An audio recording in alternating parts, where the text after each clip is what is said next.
Question क्या था कि कांस्टेंट एंगुलर एक्सेलरेशन से, मतलब एंगुलर एक्सेलरेशन क्या है, कांस्टेंट है, और कांस्टेंट एंगुलर एक्सेलरेशन से कोई रिंग जो है रोटेट करना स्टार्ट करता है अपने एक्सिस के अबाउट, अपने एक्सिस के अबाउट, तो एक्सिस ये होगा और वो ऐसे से घूमना स्टार्ट किया होगा। तो अगर वो स्टार्टिंग से 2 थीटा रोटेट किया तो जितना टाइम लगेगा, फिर जो फर्दर 2 थीटा रोटेट किया है उसमें जो टाइम लगेगा, दोनों का रेशियो निकालना था। क्लियर, यही था। तो देखिए इसमें जो है जो प्रोसेस होगा, जैसे अगर हम आपसे क्वेश्चन ये पूछें कि कोई पार्टिकल जो है स्ट्रेट लाइन मोशन कर रहा है विद कांस्टेंट एक्सेलरेशन, आज ये आप काइनेटिक्स में आएंगे, जो काइनेटिक्स में हम लोग पढ़े होंगे कि कोई पार्टिकल चलना स्टार्ट किया तो इनिशियल वेलोसिटी 0 हो गया, और वो जो है कांस्टेंट, मतलब ऐसा कंडीशन है कांस्टेंट एक्सेलरेशन की, कांस्टेंट एक्सेलरेशन देते ही आप v बराबर u प्लस t s ये सब इक्वेशन लगा सकते हैं। क्लियर।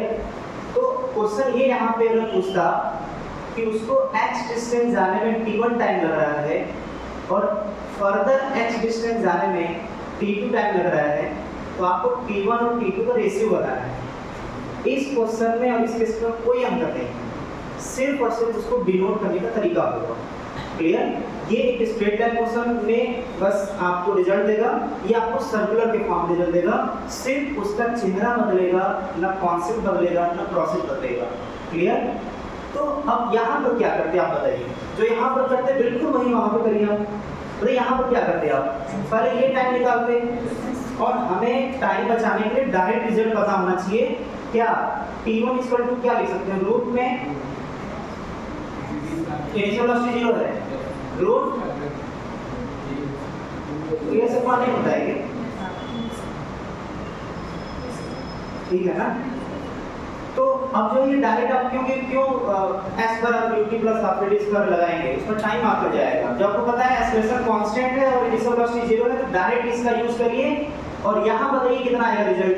तो बोलेंगे यहाँ पर आएगा t1 equal to root 2x upon a। अच्छा, टोटल टाइम कितना आएगा, क्योंकि हमें पता है कि ये फार्मूला तभी वैलिड होगा जब हम टाइम मेजर करेंगे यहाँ से, तब ये रिजल्ट फार्मूला वैलिड है। हम ये गलती नहीं कर सकते कि इसके लिए भी कितना टाइम लगेगा, तो ये x यहाँ पर पुट कर दिया और t2 टाइम दिया जाएगा, ये गलती नहीं करेंगे। क्लियर ना। तो यहाँ पर टोटल टाइम मेजर करना है तो क्या आ जाएगा, टोटल टाइम कैपिटल T मान लेते हैं, रूट में 2 × 2x अपॉन a। अच्छा, अगर इस टोटल टाइम में ये टाइम घटाएंगे तो ये टाइम आ जाएगा, तो t2 कितना आएगा, t2 आएगा रूट में 4x/a माइनस ये आया है रूट 2x/a। ठीक है। अब बताइए t1 का value root 2x upon a था और रेशियो निकालना है, ये कितना आ जाएगा। तो फिर बोले सर ये दोनों में से ये कॉमन आएगा, और जो ये कॉमन आएगा वो इसको कैंसिल करेगा। ठीक है, ऐसा भी बैच ये आ गया 1/√2 - 1 कितने हो चुका है, उल्टा आया। ठीक, कितना चुका है ना हमने। अब देखिए एग्जाम में जब आया था तो ऑप्शन में नहीं था, ऑप्शन में ये था। ठीक है, तो आपको डायरेक्ट आंसर नहीं दिखता, हम इसको रेशनलाइज करते √2 + 1 √2 + 1 से, तो इसको जब सॉल्व करते दिया जाता, ये ऑप्शन दिया था। क्लियर ना। तो आपको अच्छा, इसको सॉल्व करने के लिए हम ये प्रोसेस इसलिए लगाए हैं कि आगे अभी बहुत सारे क्वेश्चन आने वाले हैं, और केवल इसी पर नहीं, इस टाइप के अलग अलग कॉन्सेप्ट पर, तो दिमाग में एक चीज तो आदत के रूप में आ जाना चाहिए कि किसका जगह कौन लेगा। सिर्फ जगह लेगा, इसके जगह ये आ जाएगा, लेकिन प्रोसेस कॉन्सेप्ट सब कुछ पहले जैसा। क्लियर ना। इस क्वेश्चन के जगह उसको इसलिए सॉल्व कराए हैं, ये आपके अंदर आदत पड़वाना है। हमारा टारगेट कैसे होता है कि आपको क्या टारगेट है कि हमें तो अभी जस्ट हम बताने जा रहे हैं, उसमें मतलब हमें जो है जो पहले काइनेटिक्स और न्यूटन्स लॉ में पढ़े हुए हैं, बिल्कुल सिर्फ नाम बदलेगा, लेकिन प्रोसेस और कॉन्सेप्ट सॉल्व करने का तरीका सब कुछ वही रहेगा। आप नोट कर लीजिए, अगर यहाँ पे सॉल्व करना चाहते कैसे होगा, यहाँ बोलिए। तो उसी के लिए स्टार्ट करते हैं हम लोग हैं, अब इसको गिराते हैं। अब इसके लिए हम लोग स्टार्ट करते हैं पढ़ना। क्लियर? उसी से इसका जवाब मिलेगा।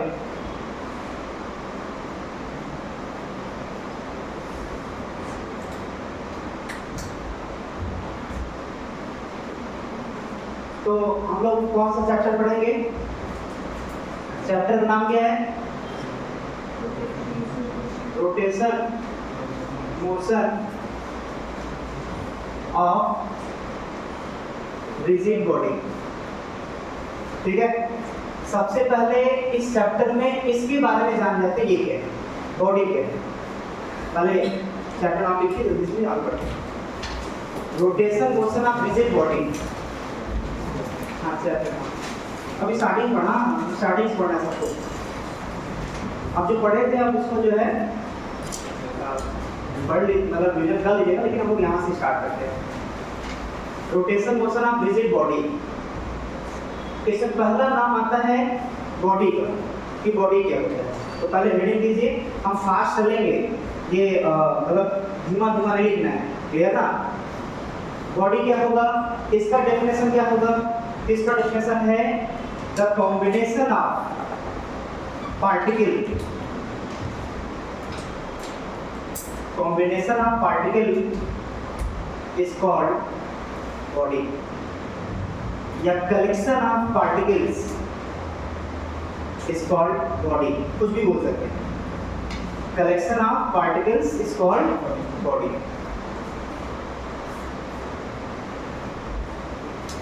ठीक है,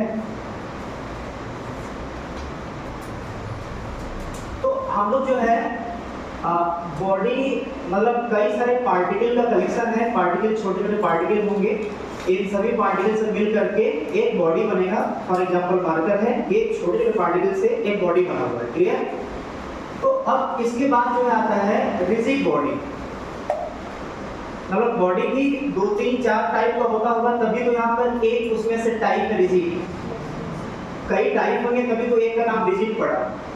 तो बॉडी कितने टाइप के? तो वहां पर बोल देंगे 2 टाइप का, एक फ्लेक्सिबल बॉडी और दूसरा जो है रिजिड बॉडी। दोनों का डेफिनेशन है। फ्लेक्सिबल बॉडी का वो सभी बॉडी फ्लेक्सिबल कहलाएंगे जिसके किसी 2 पॉइंट के बीच का डिस्टेंस वेरी कर सकता है। तो हम थोड़ा क्या कर सकता है, जैसे हम लोग का बॉडी है तो इसका कोई 2 पॉइंट, इस पूरे बॉडी का 1 पॉइंट ये 1 पॉइंट ये, इनके बीच का डिस्टेंस वेरी कर रहा है। इसका मतलब हम लोग का बॉडी रिजिड बॉडी नहीं है, फ्लेक्सिबल है। क्लियर? ये वायर हो गया, ये है तो बॉडी क्योंकि ये भी मटेरियल से मिलकर बना हुआ है, लेकिन अब यहाँ 2 पॉइंट ले लिया तो उनके बीच का डिस्टेंस वेरी कर रहा है। मतलब ये क्या होगा? Flexible body. चेन हो गया, चेन उसका भी डिस्टेंस पार्टिकल का वेरी करेगा, वो भी क्या होगा? मार्कर।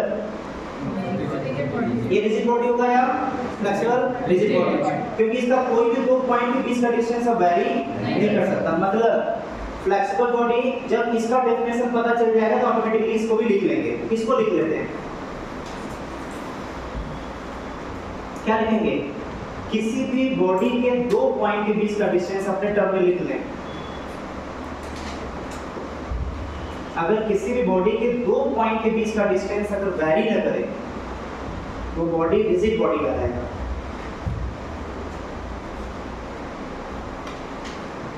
अपनी भाषा में लिख लें, क्या किसी भी बॉडी के 2 पॉइंट के बीच का डिस्टेंस अगर नहीं बदलेगा तो रिजिड बॉडी कहलाएगा।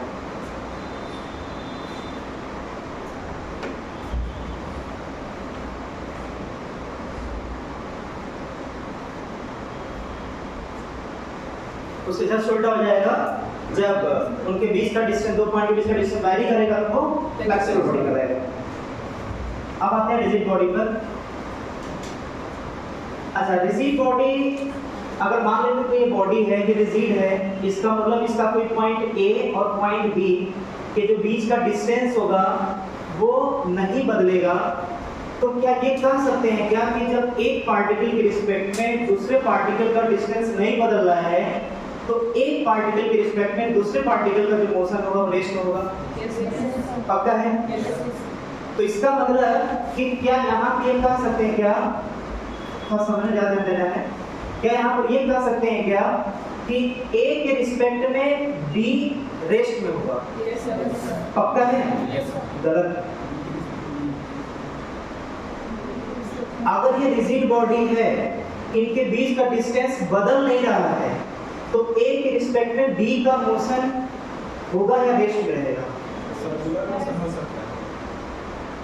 तो बोलेंगे A और B के बीच का डिस्टेंस नहीं वेरी कर रहा, मतलब या तो रेस्ट में होगा या तो सर्कुलर मोशन होगा। और ये केवल स्टेटमेंट केवल आपके कॉपी तक नहीं रहेगा, इसी से हम अच्छे क्वेश्चन भी जस्ट करवाने वाले हैं। फिलहाल अभी क्या नोट करते हैं, अभी क्या नोट करेंगे, अगर किसी बॉडी के दो पॉइंट के बीच का डिस्टेंस नहीं बदल रहा है तो दो उसमें पॉसिबिलिटी हो सकता है, या तो एक रिस्पेक्ट में B जो है वो क्या करेगा, रेस्ट में रहेगा या सर्कुलर मोशन करेगा। क्लियर? इसको हम आगे प्रूव भी कराएंगे कैसे सर्कुलर मोशन करेगा। फिलहाल भी लिख लेते हैं, लिख लीजिए इसमें। अगर वही जो हम लिखे थे रिजिड बॉडी का डेफिनेशन कि एक के रिस्पेक्ट में दूसरे के बीच का डिस्टेंस नहीं बदल रहा है, इसका मतलब ये हुआ कि एक रिस्पेक्ट में B जो है वो क्या होगा, या तो रेस्ट में होगा या तो सर्कुलर मोशन करेगा।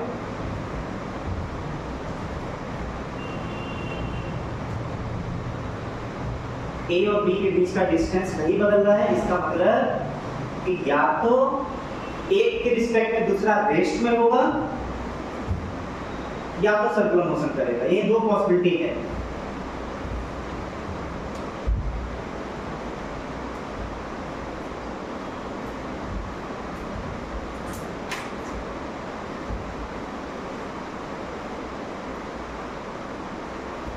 ठीक है, अब ध्यान देते हैं, देखते हैं। जैसे इनके बीच का डिस्टेंस न बदलने का मतलब या तो जैसे है वैसे ही रहे, या एक रिस्पेक्ट में B जो है एक सर्किल में घूमना स्टार्ट कर दे। अभी उनके बीच का डिस्टेंस मेंटेन है x, इसका मतलब कि डिस्टेंस नहीं बदल रहा है, तो सर्कुलर मोशन हो सकता है या रेस्ट हो सकता है। लेकिन आपको अच्छा, इसका हम लोग क्वेश्चन में कैसे यूज कर सकते हैं देखते हैं।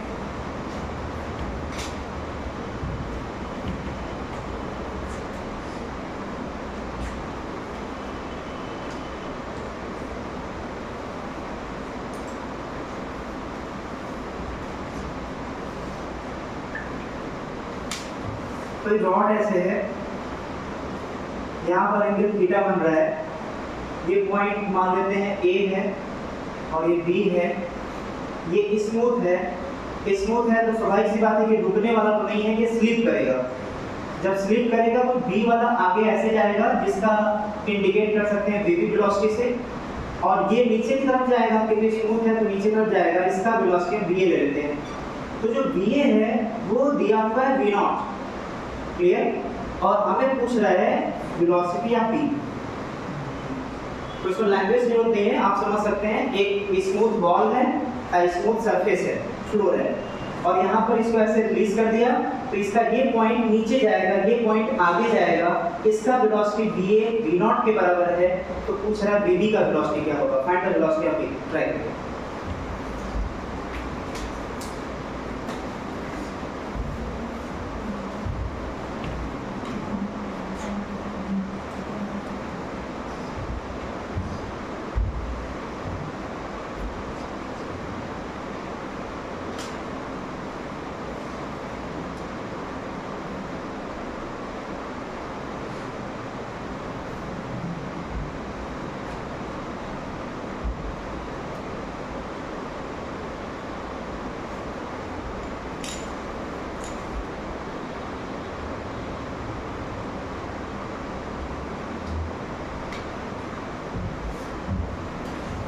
इतना देर तक क्वेश्चन नोट होगा, फास्ट नोट करिए, ट्राई करिए, तो दिमाग लगाइए, तब तो हम सॉल्व करेंगे, पता चलेगा ना।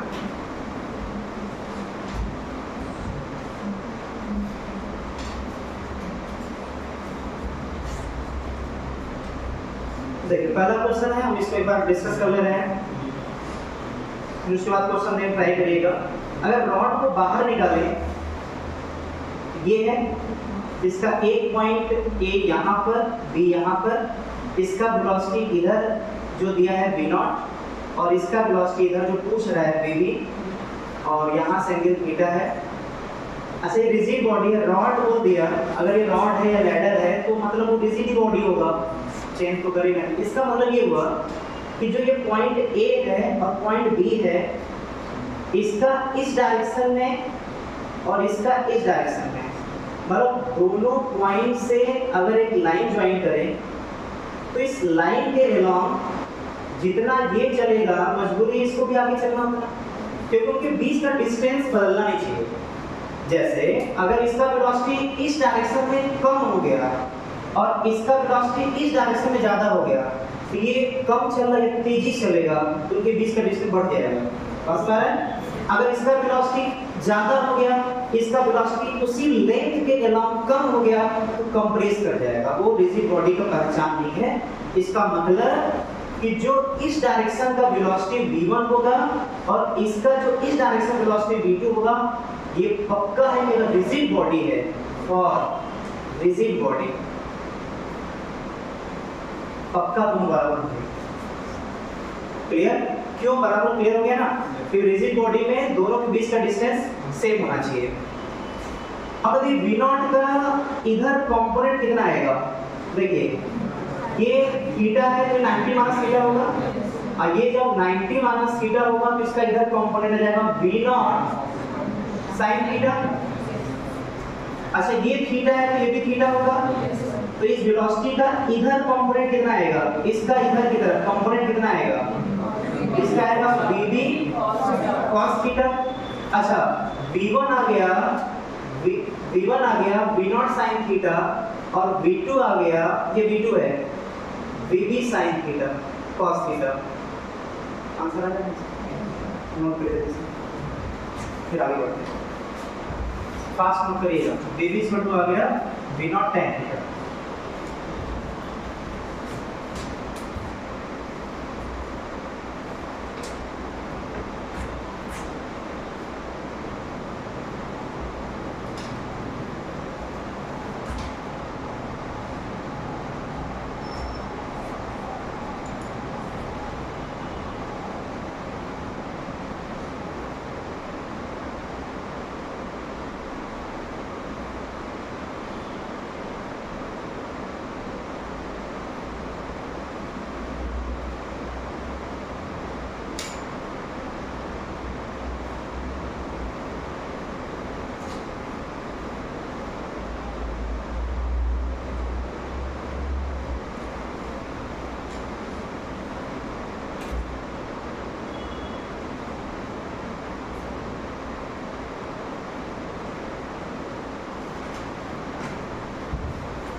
उसी कॉन्सेप्ट को यहाँ पे यूज करके देखें।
देख लेते हैं।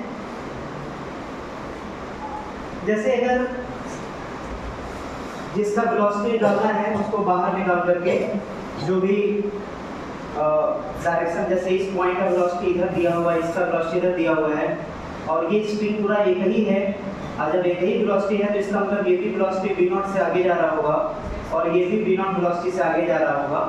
तो शायद इसको अलग निकाल करके ऐसे हम लोग डायग्राम बना सकते हैं v नॉट सी और v नॉट सी। दोबारा समझ लेंगे। प्रैक्टिकली ऐसा है कि कोई यहाँ पर पुली है, यहाँ पर पुली है और स्ट्रिंग से यहाँ पर दोनों हाथ से ऐसे V0 से खींचा जा रहा है। तो जो पुली से होते हुए जो स्ट्रिंग इधर की तरफ था जिससे ब्लॉक बंधा हुआ था, प्रैक्टिकली बता रहा है, तो जब इधर ऐसे खींचेंगे कि ब्लॉक ऊपर की तरफ जाएगा तो कितने वेलोसिटी से ऊपर जाएगा, ये पूछ रहा था। क्लियर? तो यहाँ पर जो है इतना तो एनालिसिस कर सकते हैं कि ऊपर ही जाएगा, ये तो पक्का है। अच्छा यहाँ पर एंगल कितना बन रहा है, थीटा और थीटा। अच्छा तो V0 का दो कंपोनेंट, एक इधर की तरफ V0 sin थीटा और इधर क्या आएगा V0 cos थीटा। दूसरे इसका भी एक कंपोनेंट इधर V0 cos थीटा और इधर आएगा V0 sin थीटा। क्या ये दोनों कैंसिल होंगे क्या? और ये दोनों जुड़कर कितना आ जाएंगे, तो V0 cos थीटा। कितने बच्चों का आया था ये वेलोसिटी? ठीक गलत, क्लियर ना? अब देखिए इसका पहले हम यहाँ पे क्यों गलत है, फिर आएंगे कैसे सॉल्व करें। क्लियर? अच्छा इसमें हम कंपोनेंट तोड़ करके आंसर इसलिए नहीं ला सकते आंसर, गलत इसलिए होगा क्योंकि जैसे थोड़ा ऊपर जाएगा तो ये एंगल फिक्स नहीं होगा, वो एंगल बढ़ेगा। देखिए ध्यान से, जैसे ब्लॉक ऊपर जाएगा तो ये एंगल दोनों स्ट्रिंग के बीच का एंगल बढ़ेगा, और जब एंगल वैरी करेगा तब कंपोनेंट नहीं तोड़ सकते। हम किसी भी ब्लॉक के ऊपर कोई फोर्स लग रहा है तो ये एंगल थोड़ी ना बदलता है, वो तो हमेशा फिक्स होता है। तभी तो इधर बोलते हैं f cos 30, इधर f sin 30। लेकिन यहाँ पर थीटा बदल रहा है, अब थीटा बदलेगा तो प्रोसेस नहीं लगेगा। इसको सॉल्व करने का दो तरीका है, मैथमेटिक्स से भी सॉल्व कर सकते हैं जो आप पढ़ चुके हैं, और एक जो है इसका हम रिजिड बॉडी के ही कॉन्सेप्ट से लाते हैं। हम लोग क्योंकि रिजिड बॉडी को अभी डिस्कस कर रहे हैं तो उसी से हम लोग इसका आंसर लाते हैं और उसको हम हिंट करेंगे और होमवर्क देंगे कि आप लोग नेक्स्ट टर्म पे उसी को ट्राई करके आएंगे तो ये आंसर मैच कराएंगे जो भी लाते हैं। तो पहले इसको नोट करिए।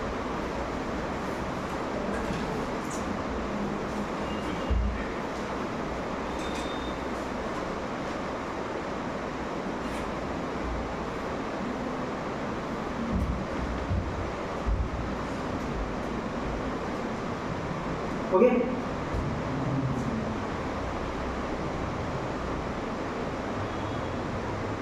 इसका रीजन जरूर लिखिएगा क्योंकि गलत होने का रीजन पता होना चाहिए। रीजन ये है कि यहाँ पर टाइम के साथ उसका थीटा वैरी कर रहा है, टाइम के साथ थीटा वैरी करेगा, इसलिए कॉन्सेप्ट गलत, प्रोसेस गलत है।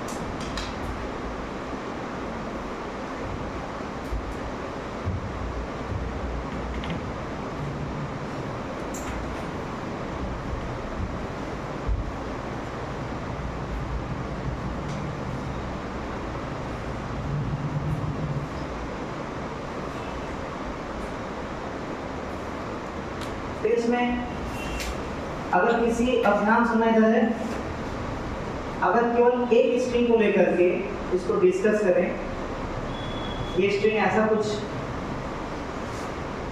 डायग्राम बनाएगा, V0 होगा। अब यहाँ पर इसका डायरेक्शन तो हमें पता है, ऊपर की तरफ होगा V0, V होगा V0 di बाई इसका V होगा और ये एंगल थीटा दिया हुआ है। अच्छा अगर ये रिजिड है, इनके हर एक पॉइंट का अगर कोई दो पॉइंट ले लें तो उनके बीच का डिस्टेंस नहीं वैरी करेगा, तो ऐसा कब हो सकता है जब इसका ये वाला एंड अगर 2 सेंटीमीटर आगे जाएगा तो इस वाले एंड को भी 2 सेंटीमीटर नीचे आना पड़ेगा। मतलब इसका इस डायरेक्शन का अच्छा ब्लॉक का डिस्प्लेसमेंट किधर है, ब्लॉक का डिस्प्लेसमेंट ऊपर की तरफ है, लेकिन अगर ब्लॉक का जो ऊपर डिस्प्लेसमेंट हो रहा है क्योंकि वेलोसिटी ऊपर है तो डिस्प्लेसमेंट ऊपर होगा, तो अगर उस डिस्प्लेसमेंट का वो कंपोनेंट ले लें जो स्ट्रिंग के लॉन्ग आएगा तो इसके वजह से जो स्ट्रिंग में डिस्प्लेसमेंट क्रिएट होगा, तो जितना इधर डिस्प्लेसमेंट क्रिएट होगा इसको टाइट करने के लिए इसको भी उतना डिस्प्लेस होना पड़ेगा। लेंथ के लॉन्ग की बात कर रहे हैं, ये स्ट्रिंग टाइट है तो इनके हर पॉइंट दो पॉइंट के बीच का डिस्टेंस क्या होगा, फिक्स होगा। पार्टिकल का डिस्प्लेसमेंट ऊपर की तरफ होगा, अगर ऊपर के डिस्प्लेसमेंट का कंपोनेंट स्ट्रिंग के डायरेक्शन में ले लें तो इधर जितना ये स्ट्रिंग कंपोनेंट लूज करेगा उतना ही लेंथ इधर ये आकर टाइट करेगा। क्लियर? मतलब इसका जो इधर का कंपोनेंट का वेलोसिटी होगा वही वेलोसिटी v नॉट के बराबर हो जाएगा। देखिए वेलोसिटी का रिलेशन डिस्प्लेसमेंट से है और एक्सेलरेशन का रिलेशन वेलोसिटी से है। एक बात बताया कि आप लोगों को कि अगर मान लेते हैं कि दो ब्लॉक है, जितना ये चलता है डिस्प्लेसमेंट इधर उतना ये भी चलेगा इधर डिस्प्लेसमेंट, जो डिस्प्लेसमेंट का रिलेशन होगा जो टाइम उतने ही टाइम में ये डिस्टेंस कवर किया जितने टाइम में ये डिस्प्लेसमेंट कवर किया है, तो इसका भी वेलोसिटी वही होगा जो इसका वेलोसिटी होगा, जो इसका एक्सेलरेशन होगा वही इसका भी एक्सेलरेशन होगा। तो जो डिस्प्लेसमेंट का रिलेशन होगा वही वेलोसिटी का भी होगा वही एक्सेलरेशन का होगा। अगर डिस्प्लेसमेंट का रिलेशन डबल का होता तो वेलोसिटी का भी रिलेशन एक्सेलरेशन का भी रिलेशन डबल का होता, 2 टाइम्स का होता। तो इसका मतलब ये हुआ यहाँ पर कि जो इस पार्टिकल का ब्लॉक का इधर तो डिस्प्लेसमेंट हो रहा है, लेकिन इस डिस्प्लेसमेंट का इधर जो कंपोनेंट लेंगे, अच्छा डिस्प्लेसमेंट की बात करें, वेलोसिटी की बात करें, एक्सेलरेशन की बात करें, बातें की तो रिलेशन निकलने वाला, डिस्प्लेसमेंट का रिलेशन निकलेगा, एक्सेलरेशन का, वेलोसिटी का भी। तो हम अगर इधर की तरफ जो डिस्प्लेसमेंट लेकर के आ रहे हैं उस डिस्प्लेसमेंट का इधर कंपोनेंट जो आएगा वही उतना इस स्ट्रिंग को लूज करेगा, उसको लूज करेगा, तो ये स्ट्रिंग उतना ही खींच करके उसको टाइट करेगा। तो जो रिलेशन डिस्प्लेसमेंट में वही रिलेशन उसके वेलोसिटी में, हमें वेलोसिटी पाना है तो देखिए इसका वेलोसिटी कंपोनेंट कितना आएगा, तो थीटा है तो कितना हो जाएगा v cos थीटा। अगर इधर की तरफ इतने वेलोसिटी से अप्रोच किया है तो पक्का है कि ये उससे अवे अप्रोच करेगा, उससे दूर अप्रोच करेगा। तो इसका मतलब कि v cos थीटा किसके बराबर, v नॉट के, तो v इक्वल टू कितना, जल्दी से नोट करके आगे बढ़ते हैं, किसी डाउट है तो पूछ सकते हैं।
टाइप करें, इसको बताइए क्या।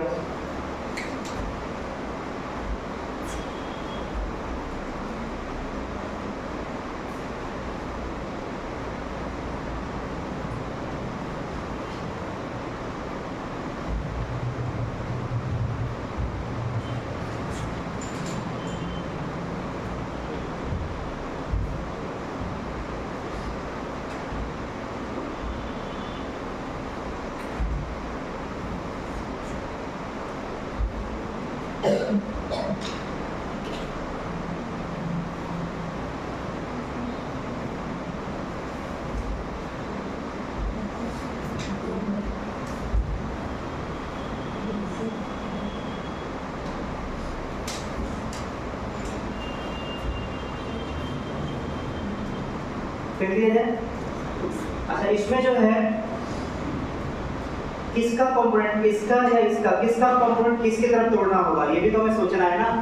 तो किसका कंपोनेंट किधर की तरफ, तो इसका जो है क्योंकि ये आगे की तरफ बढ़ रहा है, मान लेते हैं ए एक्सेलरेशन से, तो इस ए एक्सेलरेशन का जो कंपोनेंट इधर आएगा तो जितना ये उस एक्सेलरेशन से लूज करेगा इसको, तो उतनी एक्सेलरेशन से इधर जाकर के टाइट कर देगा, तभी उसका स्ट्रिंग टाइट रह जाएगा, नहीं तो फिर लूज होगा।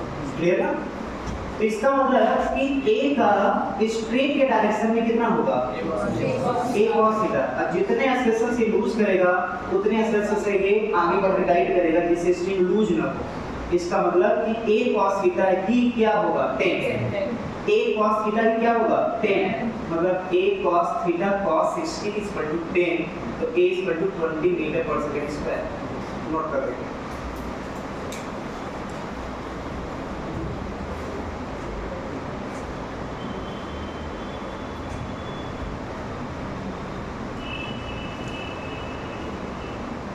जिसको दिक्कत है वो पूछ सकता है क्वेश्चन कहीं पर भी।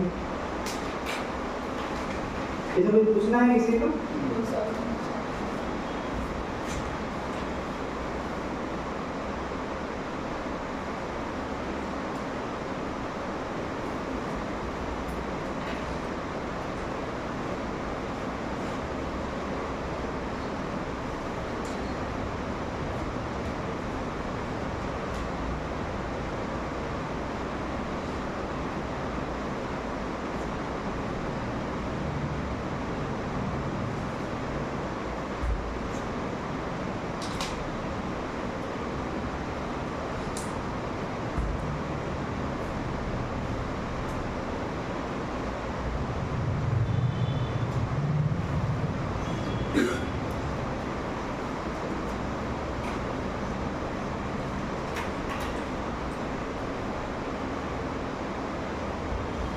तो फिर से ट्राई करके आना है।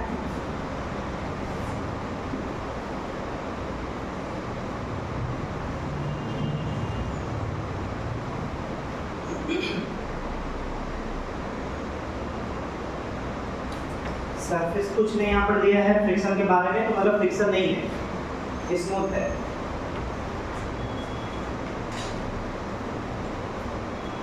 हो गया? आप देखिए इसमें थोड़ा हिंट कर दे रहा है। इसमें A1 और A2 मान करके दोनों के बीच रिलेशन लाना होगा उसी पहले वाले कॉन्सेप्ट से। जब A1 A2 में रिलेशन आ जाएगा तो एक इक्वेशन वो बन गया, दूसरा इसका इक्वेशन बना लीजिएगा अलग, वो आपको न्यूटन में बताएगा। इसका रिलेशन आगे की तरफ होगा, ये मान कर चलना है क्योंकि ऐसा भी प्रैक्टिकली सोचा है तो हो सकता है टेंशन इसको उठा ले जाए, क्लियर है? तो वो इधर की तरफ मूव नहीं करेगा, वो सरफेस पे मूव कर रहा है, तो इसका इक्वेशन बना लेंगे। कितने इक्वेशन बने? एक इक्वेशन बना A1 A2 में रिलेशन वाला, दूसरा बना इससे और तीसरा बना इस ब्लॉक से। अगर तीन इक्वेशन बन रहा है तो पक्का तीन अननोन भी फंस रहा होगा। आप सोचिए कौन कौन से अननोन बताइए जल्दी। कितने अननोन हैं? बोलेंगे A1 एक अननोन, A2 दूसरा अननोन और टेंशन तीसरा। तीन इक्वेशन तीन अननोन सॉल्व कर सकते हैं, क्लियर?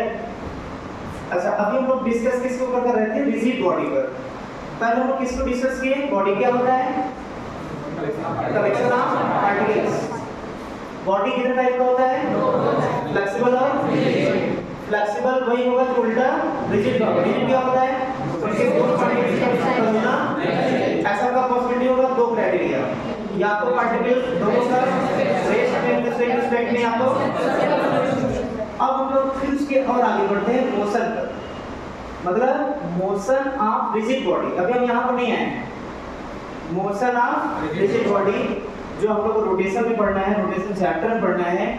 तो इसका मतलब कि रिजिड बॉडी के मोशन के पहले कोई वर्ड है, इसका मतलब ये भी तो कई टाइप का होगा जिसमें से एक टाइप रोटेशन होगा। मोशन भी तो कई टाइप का होगा जिसमें से एक टाइप रोटेशन है। इसका मतलब हमें ये जानना पहले है कि मोशन कितने टाइप का हो सकता है, क्लियर? तो ये तीन टाइप का मोशन होता है जो हम लोग को पढ़ना इसमें है। Types of motion of rigid body, heading देंगे types of motion of rigid body.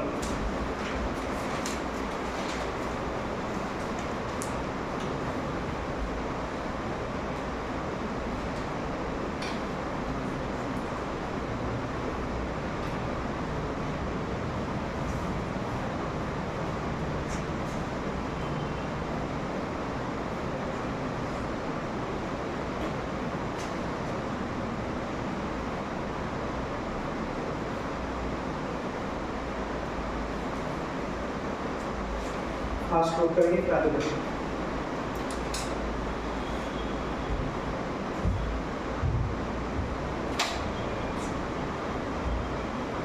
तीन टाइप का मोशन, ट्रांसलेशनल, रोटेशनल और कंबाइंड। इन तीनों का पहले पिक्चर दिमाग में बनाना है कि कैसा पिक्चर बनना चाहिए तीनों को लेकर के। ट्रांसलेशनल ये है, क्लियर, लिखने में परेशान क्यों कर रहे हैं, ध्यान देना। ट्रांसलेशनल क्या है, ये है, रोटेशनल ये है, कंबाइंड ये। कंबाइंड का मतलब इसमें दोनों आ जाएगा, रोटेशनल प्लस ट्रांसलेशनल। रोटेशनल को कैसा दिमाग बैठाना है, नहीं, ट्रांसलेशनल को कैसा बैठाना है, सीधा स्ट्रेट लाइन। दूसरा रोटेशनल रोटेट करेगा, कंबाइंड वो ट्रांसलेट भी करेगा रोटेट भी करेगा, दोनों मिक्स होंगे तो ऐसे चलेगा। अब ध्यान देते हैं इसका बेसिक डेफिनेशन क्या होगा ट्रांसलेशनल का। ऐसा करते हैं पहले स्टार्टिंग में इन दोनों के बारे में पढ़ते हैं, और इन दोनों बारे में जब पढ़ लेंगे तो कंबाइंड इन दोनों का मिक्स हो जाएगा, क्लियर। पहले हम लोग इंडिविजुअली इन दोनों को देख लेते हैं। तो पहला हम लोग जो है एक तरफ हेडिंग देंगे ट्रांसलेशनल, क्योंकि कंपेयर हमें करना है, ट्रांसलेशनल मोशन, और दूसरे तरफ रोटेशनल मोशन।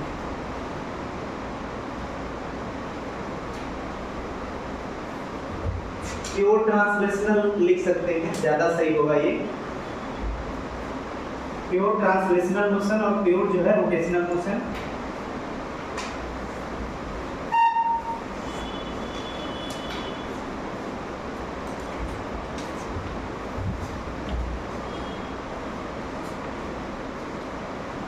देखिए कोई बॉडी जो है वो ट्रांसलेशनल, प्योर ट्रांसलेशनल मोशन में तब कहलाएगा।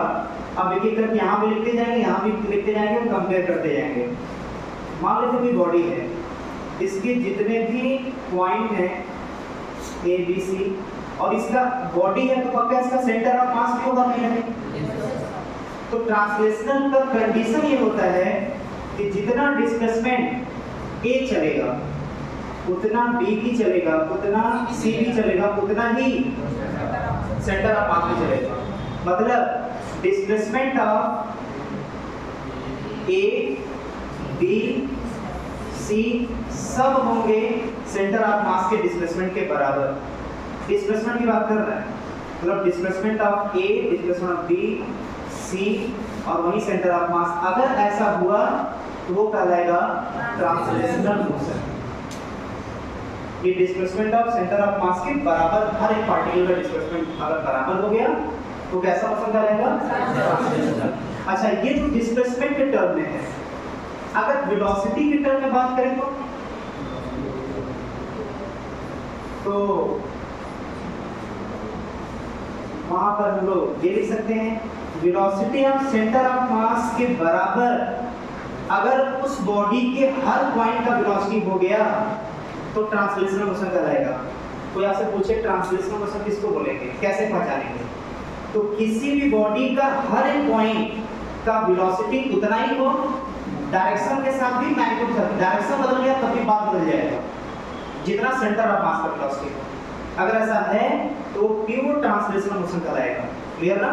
तो इसमें जाएगा velocity of A, velocity of B, velocity of C, चाहे जितने भी, वहीं शायद हम बोल सकते हैं एक्सेलरेशन के बारे में भी, ये रिलेशन मिलेगा।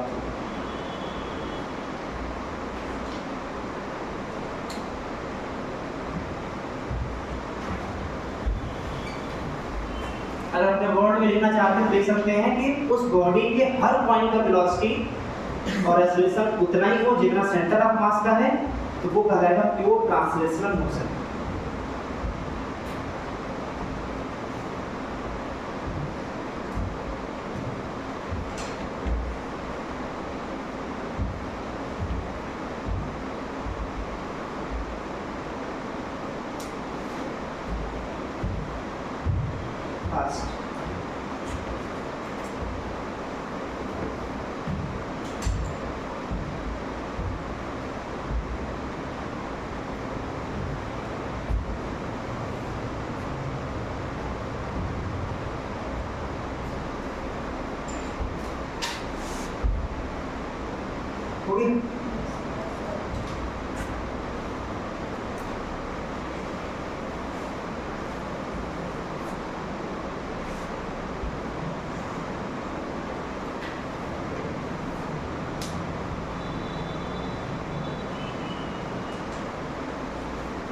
अब मैं समझाने जा रहा हूँ, उसको ध्यान सुनिए। अभी बनाना नहीं है, पहले समझ लीजिए। एक ब्लॉक इस तरीके से मोशन कर रहा है स्ट्रेट लाइन पाथ पर, और दूसरा ब्लॉक इस पाथ पर मोशन कर रहा है। तो आपको बताना इसमें से कौन सा ट्रांसलेशनल है, कौन सा रोटेशनल है। बताइए। मतलब स्पीड कांस्टेंट है, इसका जो स्पीड है वो कांस्टेंट है। और नहीं भी दिया है तो कंडीशन नहीं देने के बावजूद भी आंसर दिया जा सकता है, मतलब मोशन हो रहा है इधर की तरफ, वो भी डाटा सफिशिएंट। बताइए ट्रांसलेशनल मोशन इसका कौन होगा, कौन रोटेशनल होगा? पहला क्या होगा? ट्रांसलेशनल। दूसरा ट्रांसलेशनल। कितने बजे बोला ट्रांसलेशनल होगा? दूसरा बता। कॉन्सेप्ट को पकड़िए, आ जाएगा आंसर। कॉन्सेप्ट क्या था? कॉन्सेप्ट ये बस दिमाग में एक चीज बैठा होना चाहिए, बस भटकना नहीं कर रहा है, जो कंडीशन उसको याद करिए बस। अब बताइए ट्रांसलेशन रोटेशनल है। ट्रांसलेशनल कैसे पता? ये बताइए, इसके जो भी 2 पॉइंट होंगे वो तो फिक्स है कि जितना ये वेलोसिटी चलेगा उतना ये भी चलेगा, क्योंकि वो पार्टिकल का पाथ ऐसा है, उसके हर पॉइंट का वेलोसिटी, एक्सेलरेशन और डिस्प्लेसमेंट सेम होगा। रोटेट नहीं कर रहा भाई, रोटेट नहीं कर रहा है, वो चल रहा है। क्योंकि ये ब्लॉक है तो ये स्क्वायर फॉर्म में दिख रहा है ना, तो रोटेट वैसे भी नहीं कर सकता। प्रैक्टिकली समझ सकते हैं। अगर इस पर या तो स्फेरिकल होता तो बात बदल जाता, ये रोटेट भी कर सकता था, लेकिन ये कहाँ से रोटेट करेगा? इसका मतलब यहाँ पर ये जो है ये भी प्योर ट्रांसलेशनल मोशन का एग्जांपल है, और ये भी प्योर ट्रांसलेशनल मोशन का एग्जांपल है।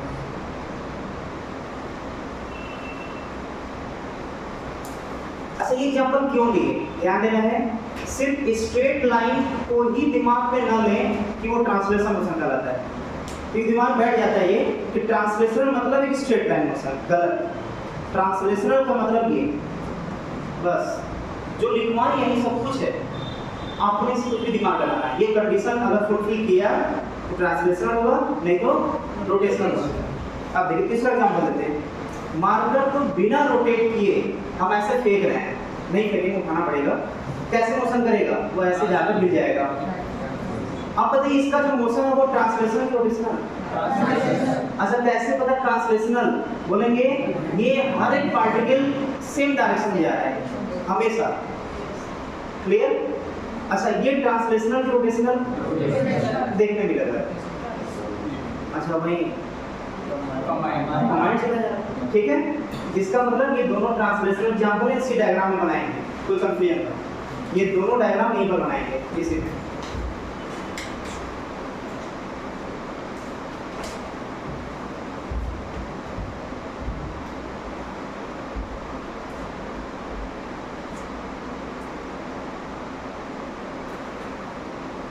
देख लेंगे v1 = v2।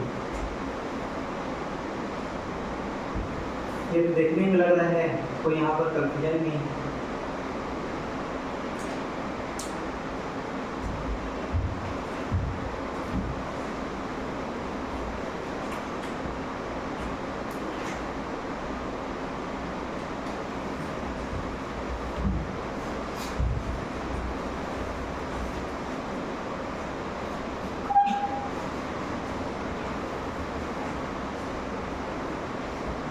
नेक्स्ट देखिए रोटेशनल मोशन को लेकर के कैसे, इसका क्या डेफिनेशन होगा।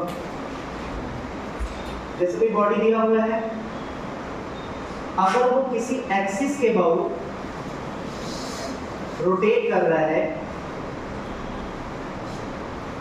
तो ध्यान देना ट्रांसलेशनल में जो जो टर्म यूज करते हैं उसी में बस एंगुलर वर्ड लगाते जाइए, वो सर्कुलर का पूरा टर्म आ जाएगा। जैसे यहाँ पर बोलेंगे ए का डिस्प्लेसमेंट, तो यहाँ पर बोलेंगे अगर रोटेशन की बात करें तो एंगुलर डिस्प्लेसमेंट। यहाँ वेलोसिटी बोल रहे थे, यहाँ पर एंगुलर वेलोसिटी, यहाँ पर एक्सेलरेशन बोल रहे थे, यहाँ पर एंगुलर एक्सेलरेशन। कंडीशन क्या है कि जैसे यहाँ पर सबका डिस्प्लेसमेंट सेम था, वेलोसिटी सेम था और एक्सेलरेशन सेम था, वैसे यहाँ पर इस एक्सिस के अबाउट मतलब सेंटर ही मिल गया, अच्छा, अगर ये रोटेट कर रहा है, ये इमेजिन करेंगे थोड़ा प्रैक्टिकली माइंड में कि अगर ये रोटेट कर रहा है इस एक्सिस के अबाउट, तो अगर कोई पॉइंट यहाँ पर ए है और यहाँ पर कोई पॉइंट बी है, क्लियर? तो वो कैसा उसका रोटेशन दिखेगा, उसका रोटेशन कैसा दिखेगा? तो बोलेंगे इसका रोटेशन, अगर पूरा बॉडी रोटेट करेगा तो ये लाइन जो है जो उसी पर ड्रॉ किया गया है उसका लाइन भी तो रोटेट करेगा, वो लाइन बनाएंगे तो लाइन भी रोटेट करेगा। तो मान लेते हैं वो लाइन यहाँ पर आ गया, क्लियर? अच्छा, जब ये जो है ये लाइन रोटेट करके, जब बॉडी रोटेट किया ये लाइन भी रोटेट किया, ये पॉइंट अब यहाँ आ गया और ये पॉइंट चल करके कहीं यहाँ आ जाएगा, क्योंकि ये ज़्यादा डिस्टेंस है तो यहाँ पर आ जाएगा, वो पोजीशन बदल जाएगा। तो क्या ये कह सकते हैं क्या कि जितना डिस्प्लेसमेंट इसका है उतना भी डिस्प्लेसमेंट इसका है? कह सकते हैं क्या? नहीं। लेकिन अगर हम एंगुलर डिस्प्लेसमेंट की बात करें कि जितना ये एंगल बनाया होगा, क्या वो भी इतना एंगल बनाया होगा? जैसे ये एंगल ज्यादा है कि ये एंगल ज्यादा है, फर्स्ट या सेकंड? नहीं, ये तो ज्यादा दिख रहा है ना, ऐसा नहीं है ना? ठीक, दोनों का एंगल क्या होगा? सेम। तो इसका मतलब ये होगा कि जो एंगुलर डिस्प्लेसमेंट ए का होगा वही एंगुलर डिस्प्लेसमेंट बी का होना चाहिए। और ये कोई दो पॉइंट कोई स्पेशल पॉइंट नहीं है, इस पूरे बॉडी पर चाहे कहीं पर भी हम पॉइंट ले सकते हैं, उन सभी का एंगुलर डिस्प्लेसमेंट सेम होना चाहिए अपने पहले वाले से, अपने पहले वाले रेफरेंस लाइन से एंगुलर डिस्प्लेसमेंट क्या होना चाहिए? सबका सेम होगा।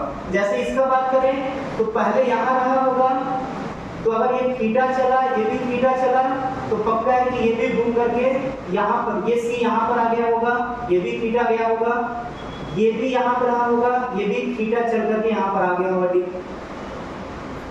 क्लियर ना? सभी रोटेट कर जाएंगे। तो यहाँ पर एंगुलर डिस्प्लेसमेंट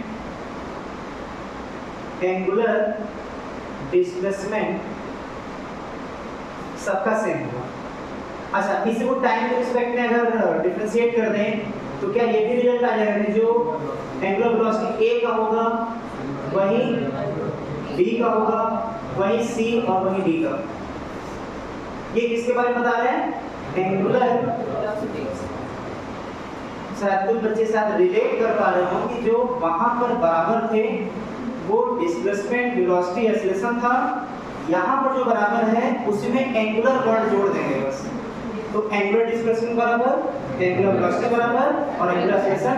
लेकिन यहाँ पर एक खास बात कि कोई एक्सिस पता होना चाहिए जिस एक्सिस के अबाउट रोटेट कर रहा है, उस एक्सिस के about angular displacement, angular velocity और एंगुलर एक्सेलरेशन सेम होगा। क्लियर? अच्छा, एंगुलर एक्सेलरेशन को किससे डिनोट करते हैं? अल्फा से। ये रीजन।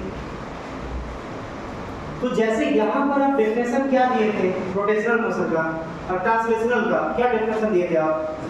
हर पॉइंट का डिस्प्लेसमेंट सेम होना चाहिए। तो वहां पर क्या बोलेंगे?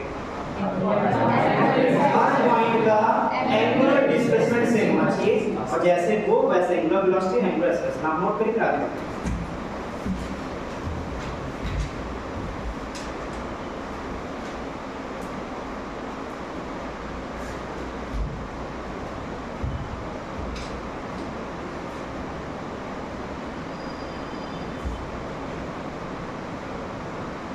बीच में लाइन ऐसे बना करके ही अगल बगल लिखना है, ये कंपेयर हो सके, क्योंकि आगे भी जो टर्म हम यूज करेंगे वो भी कंपेयर करवाते जाएंगे।